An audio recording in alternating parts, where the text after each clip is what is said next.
Welcome once again to graphic training channel. আজকে একটা খুব ছোট্ট টিউটোরিয়াল, খুব useful 3D logo cube design.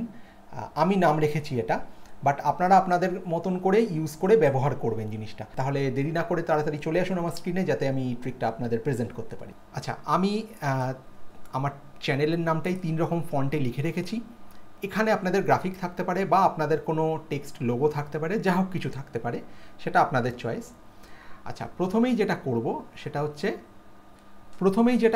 সেটা হচ্ছে আমাকে সিম্বলস ওপেন করে নিতে হবে। সো আমি সিম্বলস ওপেন করে নিলাম। সিম্বলস যদি এখানে আপনি না পান, তাহলে আপনাকে যেতে হবে উইন্ডো থেকে সিম্বলস। এখানে আপনারা সিম্বলস পেয়ে যাবেন, সিম্বলস। সো এই এক একটা করে গ্রাফিক, মানে যদি আপনাদের এখানে কোনো লোগোস আলাদা থাকে, তার সঙ্গে টেক্সট থাকে, সেটা যদি আপনারা আলাদাভাবে চান, তো সেটাকে প্রত্যেকটাকে আলাদা করতে হবে। আলাদা করে প্রত্যেকটাকে ড্র্যাগ করে সিম্বলের মধ্যে ফেলে এটাকে সিম্বলে কনভার্ট করতে হবে। ঠিক আছে, প্রত্যেকটাকে। ওকে, দেন এগেন ওকে। এবার আমার এই তিনটের আর কোনো দরকার নেই, আমি ডিলিট করে দিলাম। আমি একটা স্কোয়ার ড্র করে নেব।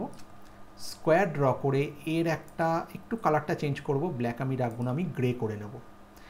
গ্রে করে আমার এটা সিলেক্ট অবস্থায় থেকে আমি চলে যাব effect, 3D and materials, 3D classic, extrude and bevel classic.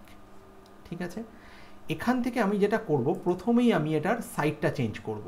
Isometric left, isometric left নয়, অনলি লেফটে গিয়ে আমি কি করব, এটাকে এক্সট্রুডটাকে আমি চেঞ্জ করব। এক্সট্রুডটাকে আমি পুরোপুরি ফিট করতে হবে এই বক্সের মধ্যে। ঠিক আছে, এটাকে আপনাদের একটু দেখে নিতে হবে। ঠিক আছে, এই অবধি হলো।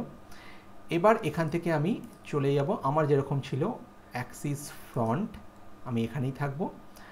আমি একটু পার্সপেক্টিভটা চেঞ্জ করব। বেস্ট হচ্ছে না আইসোমেট্রিক লেফট নিয়ে নেওয়া, তাহলে একটু বুঝতে সুবিধা হবে। এই অবধি রাখলাম, মানে আমি যেটা চাইছি সেটা দেখাতে সুবিধা হবে। এবার আমি চলে গেলাম ম্যাপ আর্টে। ম্যাপ আর্টে গিয়ে প্রথমেই কী করব, ইনভিজিবল জিওমেট্রিটা অন করে দেবো। সো আমার জিওমেট্রিটা অফ হয়ে গেল। আমি আমার পুরো সাইডগুলো দেখতে পাচ্ছি, দেখুন সারফেস এখানে দেখতে পাচ্ছি। আপনারা যদি চান আমার ইলাস্ট্রেটারের 3D ট্রেনিংটা একবার নিয়ে নিতে পারেন, যারা জানেন না, দেখুন উপরে লিঙ্ক আসছে। আচ্ছা, এখান থেকে আমি সারফেস চেঞ্জ করতে পারছি। ঠিক আছে, সো আমার ছিল এই একদম লেফটের সারফেসটা, সারফেস 1। এটাকে সিলেক্ট রেখে এখানে আমি আমার একটা লোগো পেস্ট করব। এখানে ধরুন আমি রাখছি এই ট্রেনিং। এটাকে আপনার ইচ্ছে মতন আপনি এক্সপ্যান্ড করে দিতে পারেন বা স্কেল টু ফিট করতে পারেন, আপনার ইচ্ছে। আমি চাই না স্কেল টু ফিট, আমি একটু ছোটোর উপরই রাখবো। ঠিক আছে, এরপরে আমি চলে যাব পরেরটা, এটার অপোজিটে যেটা দেখা যাচ্ছে না। হ্যাঁ, এটা আমার দরকার। এখানে চলে যাব আমি, আমার নেক্সট লোগো নিয়ে নেব। এটা ঘুরে গেছে, এটাকে আমায় চেঞ্জ করতে হবে। ঠিক আছে, এবারে এটাকে সেই হিসেবে অ্যাকর্ডিং টু মানে সাইজ আমাকে এটা ফিট করতে হবে। করে এবার চলে যাব, এটা একদম বটম, আমি চলে যাব টপ সারফেসে গিয়ে আমি আরেকটা লোগো ফিট করে নেব। এটাকে আমি ধরুন স্কেল টু ফিট রাখলাম বা একটু কমিয়ে দিলাম, যেরকম ট্রেনিংটা কমিয়েছি। আপনি আপনার ইচ্ছে মতন পজিশনিং করে নেবেন, নিয়ে এখান থেকে ওকে করে আপনি বেরিয়ে আসুন। এবারে দেখুন, এটা তো উইদাউট কোনো মানে অবজেক্টের ওপর পেস্ট হয়েছে, মানে তিন রকমভাবে আছে, অতটা বোঝা যাচ্ছে না। আপনি যদি চান যে একটা বক্স আমি দেখাবো, সেক্ষেত্রে আপনাকে একবার অ্যাপিয়ারেন্স ওপেন করে নিতে হবে। অ্যাপিয়ারেন্সটা ওপেন করে আপনি এখান থেকে প্রথমে তো 3D অ্যান্ড এক্সট্রুডে গিয়ে ম্যাপ আর্টে গিয়ে এটাকে ইনভিজিবল যে জিওমেট্রি, সেটাকে অফ করে দিতে হবে। অফ করে দিয়ে এবার এখান থেকে আপনাকে ফিল কালারটাকে চেঞ্জ করে নিতে হবে। ঠিক আছে, আপনি যে কালারটা নেবেন সে কালারই আসবে। ঠিক আছে, আপনি যদি গ্রেডিয়েন্ট নেন গ্রেডিয়েন্টও আসবে। এটা একটু নিজেদের মতন ট্রাই করে নেবেন। এটা গেল একটা। আরেকটা হচ্ছে, আমি যেরকম আমার আগের মতন ছিল সেরকম রেখে আমি চলে যাব অবজেক্টে। অবজেক্ট থেকে এক্সপ্যান্ড অ্যাপিয়ারেন্স করে এবার এর ওপর আমি ডাবল ক্লিক করে আমি এটার আইসোলেশন মোডে ঢুকবো।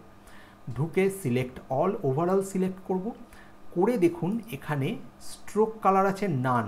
স্ট্রোক কালারটাকে তো আমি করব ব্ল্যাক, 2 হচ্ছে আমি স্ট্রোক উইডথটাকে একটু বাড়িয়ে দেব।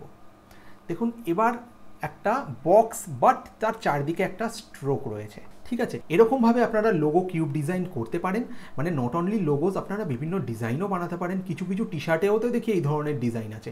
আপনারা যদি আমার টি শার্ট ডিজাইনের ওপর ভিডিওটা দেখতে চান তাহলে অবশ্যই 2টো ভিডিও আছে পরপর, ওপরে লিঙ্ক আসছে, সেখান থেকে আপনারা দেখে নিতে পারেন। ঠিক আছে, এখনকার মতন এটুকুই। আমি আসছি নেক্সট টিউটোরিয়াল নিয়ে খুব তাড়াতাড়ি, সঙ্গে থাকুন। Thank you.